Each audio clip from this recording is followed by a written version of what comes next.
Departments आहेत इंटिरियरमध्ये, जसं की इलेक्ट्रिकल आहे, प्लंबिंग आहे, सिव्हिल आहे, देन POP वाला आहे, कार्पेंटर आहे, देन पेंटर आहे, देन कर्टन्सवाले आहेत. ह्या सगळ्या ॲक्टिव्हिटीज किंवा हे सगळे जे वेंडर्स आहेत, ह्या वेंडर्सला आपण कधी बोलून कशा पद्धतीनं आपण काम करून घ्यायला पाहिजे, त्याचा वर्कफ्लो कसा असला पाहिजे, किंवा मल्टिपल ॲक्टिव्हिटीज तुम्ही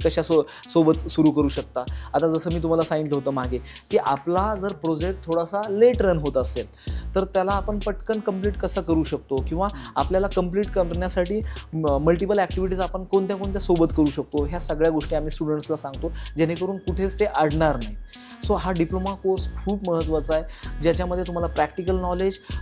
मार्केट सर्वे,